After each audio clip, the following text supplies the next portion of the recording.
भूल से भी अगर कोई चंदन की उंगलियां लगा देता है, 7 स्थान ऐसे हैं जहां चंदन की मात्र उंगलियां लगा देने से ही शिव पितृलोक के पितरों को मुक्ति प्रदान करके वैकुंठ लोक का निवास दे देते हैं। 7 स्थान।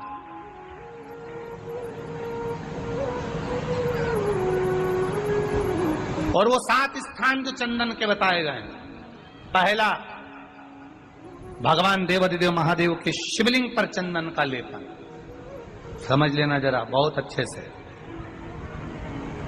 आपको लगता है स्वप्न में कोई मुर्दे दिख रहे हैं, या कोई जल रहा है, या कोई मर रहा है, या कोई चला गया है, ऐसा भय लगता है। बच्चों को मानी भेजूंगी ऐसा हो जाएगा, पति को मानी भेजूंगी ऐसा हो जाएगा, कोई हमारे कोई गलत तो नहीं कर रहा है, आपको लगता है। 7 स्थान चंदन के बताएं महाराज। पहला शिवलिंग, दूसरा जहां गणेश जी का स्थान है, मालूम है ना सबको? जम के बोलो जरा, मालूम है ना सबको? जहां गणेश जी का स्थान है वहां अलग से गणेश जी बैठे, वहां नहीं। शिवलिंग में जलाधारी के ठीक सामने राइट में गणेश, लेफ्ट में कार्तिकेय, बीच में अशोक सुंदरी। तो पहला चंदन बाबा के शिवलिंग पर, दूसरा गणेश जी पर चंदन की उंगली, तीसरा षडानंद कार्तिकेय पर चंदन की उंगली, चौथा अशोक सुंदरी पर चंदन की उंगली, पांचवा जलाधारी पर चंदन की उंगली, छठा जो शिवलिंग का जल बह रहा है इसके ठीक विपरीत की ओर चंदन की उंगली, और 7वां चंदन नंदी के मस्तक के ऊपर जो 2 सींग लगे रहते हैं उस पर चंदन की उंगली। ये कब लगाई जाती है? या तो अमावस्या के दिन। आपको लगता है कि हमारे पूर्वजों का उद्धार नहीं हुआ, हमारे पूर्वजों का कल्याण नहीं हुआ, कहीं अधोगति में कोई चला गया है, उसका बस एक बार, रोज नहीं जरूरत है, प्रतिदिन जरूरत ही नहीं, महीने में एक बार अगर अमावस्या के दिन भी आपने चंदन के थोड़ा सा चंदन अगर मेरे देवाधिदेव महादेव को 7 स्थान पर समर्पित किया है। अशोक यहाँ पर वर्णन कर रही है, मैना, धन्य और कला की कथा कर रही है। तीनों ने सनकादि ऋषियों से मांगा। चंदन भगवान को अति प्रिय होता है, और चंदन ही एक ऐसा होता है जो पितरों को भी प्रिय होता है, जिसका स्पर्श मात्र लगने से पूर्वजों का कल्याण हो जाता है। पंच पुष्प में से एक पुष्प पारिजात का फूल, जिसको हार श्रृंगार का फूल भी कहते हैं, जिसको शिडली का फूल भी कहते हैं। पारिजात, हार श्रृंगार।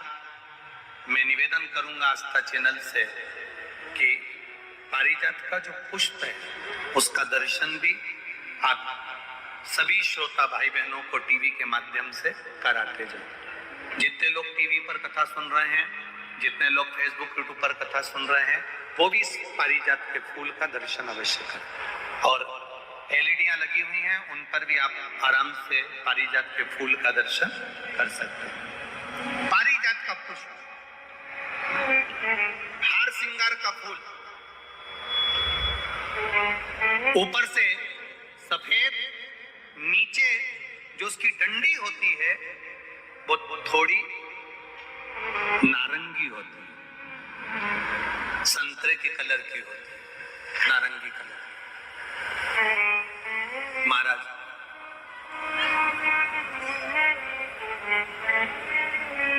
रात्रि में खिलने वाला ये फूल, रात्रि में जो फूल खिलता है पारिजात का, और हार श्रृंगार का जो ये पुष्प है, जिसको हार श्रृंगार भी कहते हैं, पारिजात भी कहते हैं, और कहीं कहीं इसको शिडली का पुष्प भी कहते हैं। ऊपर से सफेद होता है, नीचे उसकी जो डंडी होती है वो नारंगी कलर की होती है। शिव कथा कर रही है, शिव महापुराण का चरित्र कर रहा है। जिस समय पर संतान की प्राप्ति नहीं होती या किसी कारण से हमारे यहां वंश की वृद्धि नहीं होती, तब देवाधिदेव महादेव की आराधना पारिजात के फूल से करी जाती है। अब उस पुष्प को चढ़ाने का एक तरीका है, जरा ध्यान दीजिएगा। पंच पुष्प शिव महापुराण की कथा आप लोग सुनने के लिए बैठे हो, बड़ी आस लगाकर बैठे हो, उसको समझिए। पारिजात का जो फूल शिव जी को चढ़ता है, भगवान देवाधिदेव महादेव को चढ़ता है, जैसे ये शिवलिंग है, मान लो ये शंकर भगवान का शिवलिंग है, ये जलाधारी है, ये जल नीचे गिरने का स्थान। आप लोगों ने पहले कथा सुनी है ना सबने, आपको सबको मालूम होगा। राइट में गणेश जी का स्थान, लेफ्ट में कार्तिकेय का स्थान, बीच में अशोक सुंदरी की जगह। जहां पर ये शिवलिंग रखा है वो माता पार्वती जी का हस्त कमल है। शिवलिंग के रूप में, शंकर भगवान के रूप में ये शिवलिंग है। ऊपर से जो एक एक बूंद जलाधारी नीचे गिरती है, और शंकर भगवान की 5 लड़कियां, जया, विषहरा, शामली बारी, दौतली और देव, ये शंकर जी की 5 बेटियां हैं। वंश वृद्धि के लिए, कार्य सिद्धि के लिए, वैभव प्राप्ति के लिए, या अपने हृदय की सुख समृद्धि के लिए, संतान प्राप्ति के लिए पारिजात हार श्रृंगार के फूल की शिव जी को आराधना होती है। हार श्रृंगार का जो पुष्प होता है, अशोक सुंदरी वाली जगह पर हम पारिजात के पुष्प को समर्पित करते हैं। उसकी डंडी का जो मुख है वो शिवलिंग की ओर होता है जब अपन अशोक सुंदरी पर चढ़ाते हैं, और फूल का मुख इधर होता है। वापिस उसी पारिजात के पुष्प को उठाकर हम माता पार्वती जी के हस्त कमल पर, जो गोल हस्त कमल है, वहां समर्पित करते हैं। उस जगह पर माता पार्वती जी की ओर से जो पुष्प समर्पित किया जाता है, उसकी डंडी पारिजात की हमारी ओर होती है, पुष्प का मुख महादेव की ओर होता है। तीसरी जगह, जब हम पारिजात के पुष्प को अशोक सुंदरी पे से उठाकर जगत जननी के हस्त कमल पर रखते हैं, हस्त कमल पे से उठाकर देवाधिदेव महादेव के शिवलिंग पर रखते हैं, उस समय पर पारिजात के पुष्प की डंडी शिवलिंग के ऊपर होती है और फूल का मुख अपनी ओर होता है। इस जगह पर पारिजात के पुष्प की डंडी के केसर से ही महादेव को त्रिपुंड लगाया जाता है और महादेव से प्रार्थना करी जाती है। अब पारिजात के फूल का केसर कैसे बनाना है वो भी एक बार आप लोग अच्छे से समझे। जैसे मान लो अभी पारिजात का तो फूल यहाँ पर नहीं है, पर आप टीवी पर दर्शन कर रहे होंगे। पारिजात पुष्प की जो पीछे की डंडी होती है, फूल सफेद और पीछे जो डंडी होती है नारंगी कलर की, केसरिया कलर की, उसको तोड़ लिया जाता है। तोड़कर ऐसी 25-50 फूल की पीछे की डंडी को तोड़कर उसको रख दिया जाता है। उसको धूप में नहीं सुखाते, केवल घर में उसको एक कटोरी में या थाली में रख दो, वो धीरे धीरे सूख जाएगा। सूखने के बाद उसको पीस लो, पीसकर उसका चंदन तैयार हो जाएगा पारिजात फूल की उस डंडी का। और जिस समय वंश के लिए, सिद्धि के लिए, कार्य सिद्धि के लिए या वैभव प्राप्ति के लिए हम पारिजात का पुष्प देवाधिदेव महादेव को समर्पित करते हैं, उस समय इसी को पानी में घोलकर देवाधिदेव महादेव को जब आप लगाएंगे तो जैसे केसर घुलती है, केसर का जैसे कलर होता है, केसर जैसी सुगंध करती है, वैसे की वैसे ही ये पारिजात की जो डंडी आप लोगों ने सुखाई है, वही डंडी का जो चंदन बनाया है, शिव जी को लेपन करा है, उस समय पर अपने हृदय की बात आपने जो देवाधिदेव महादेव को कही है, बस वही सुगंध हमारे जीवन में आना प्रारंभ हो जाती है। वो पारिजात हार श्रृंगार देखिएगा, हार श्रृंगार के पुष्प, पारिजात का जो पुष्प है, सोमवार की अष्टमी पड़ने पर यदि हम देवाधिदेव महादेव की पारिजात के फूल से आराधना करते हैं, स्मरण करते हैं, तो उसका फल भी हमें अधिक प्राप्त होता है। पारिजात का पुष्प, हम तो यहां तक कहेंगे अगर आपके यहाँ हार श्रृंगार का पेड़ लगा हो, पारिजात का पुष्प यदि आपके यहाँ होता हो, रात को खिलता है, सवेरे मिलता है, ऐसा पारिजात का अगर वृक्ष आपके यहाँ लगा हो तो प्रयास करना। 12 महीने शिवरात्रि आती है, बोलो आती कि नहीं आती? आती है ना 12 महीने। 12 महीने शिवरात्रि आती है।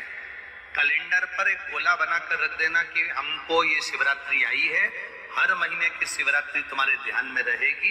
एक पारिजात का पुष्प, हार श्रृंगार का पुष्प एक अगर देवाधिदेव महादेव को आपने चढ़ाना चालू कर दिया, समर्पित करना प्रारंभ कर दिया, तो आपको पीछे पलट कर देखने की जरूरत नहीं पड़ेगी, महादेव हाथ पकड़ ही लेगा।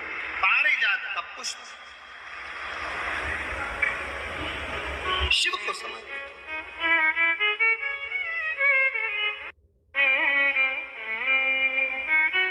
सफेद कलर का पुष्प है, आप टीवी पर दर्शन कर रहे होंगे। केसरिया कलर की, नारंगी कलर की उसकी डंडी है, भगवान शिव को समर्पित।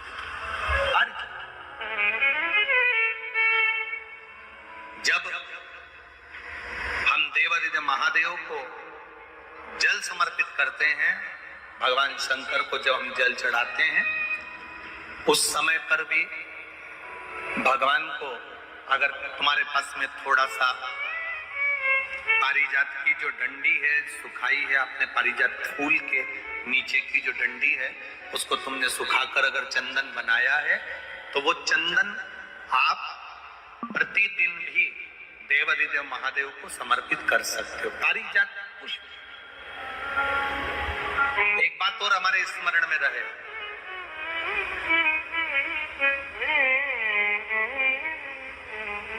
भगवान शिव को जो ये 5 तरह के पुष्प समर्पित करे जाते हैं, इन पुष्पों की डंडी जो पीछे लगी होती है, इसको तोड़ा नहीं जाता शिव जी को चढ़ाते समय। इसका स्मरण आपको रहे।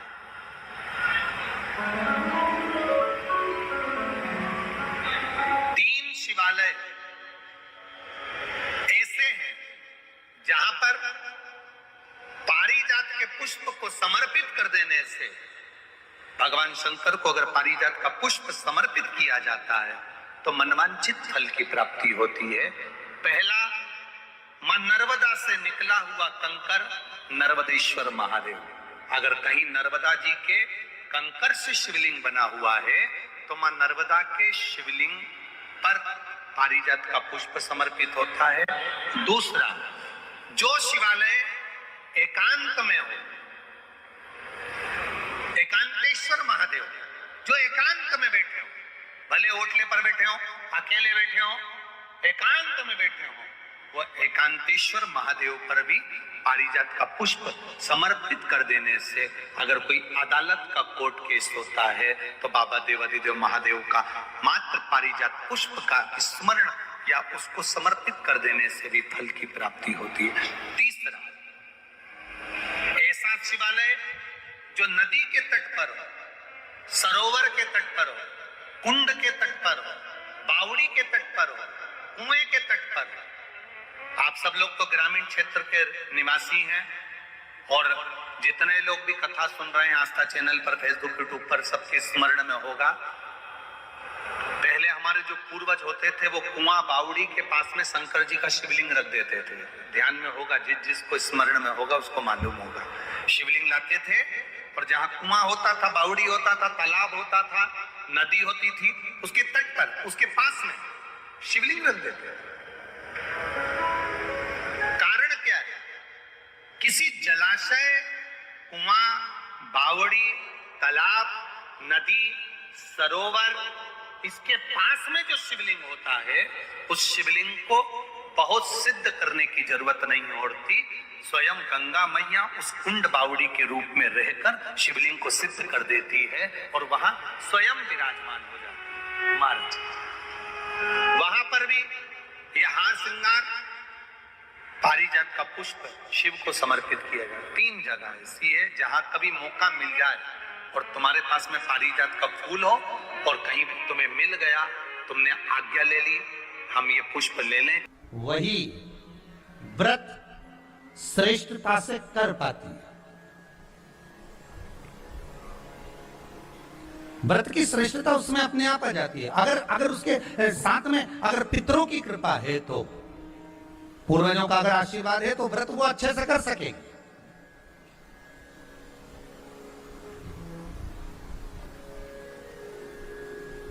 और सहज भाषा में समझ लीजिए, बहुत अच्छे से समझना इस बात को, कि मान लो, एक सरल भाषा में आप और अच्छे से समझिए उसको, बहुत अच्छे से, कि जिस व्रत के दिन आपका उपास है, सोमवार का, मंगलवार का, बुधवार का, गुरुवार का, तीज का, चतुर्थी का, पंचमी का, छठ का, किसी का भी अगर आपका व्रत है, और उस व्रत वाले दिन यदि आपको क्रोध आ रहा है, व्रत वाले दिन अगर आपकी प्रवृत्ति चिड़चिड़ी हो रही है, क्रोध आ रहा है, अपशब्द निकल रहे हैं, रोना आ रहा है, क्रोध आ रहा है, बहुत सारी परेशानी उसी दिन तुम्हारे सामने आ रही है, समझ लेना कि तुम्हारे घर के पितर भूखे जरूर है, अन्न भाग मांग रहे हैं। एक बात पहले भी कही थी, शायद आपको ध्यान में होगा, रात्रि को सोने के बाद, विश्राम के बाद, एक बार कहा था, आप लोगों को याद होगा, कि सोने के बाद में 2 घंटे के अंदर अगर आपकी नींद खुलती है और खुलने के बाद यदि आपको भूख लग रही है, प्यास लग रही है, तो समझ लेना कि आपके पितर, आपके पूर्वज भूखे हैं, अन्न का भाग मांग रहे हैं, पानी पीने को मांग रहे हैं। उससे नहीं समझ सकते तो व्रत से समझो।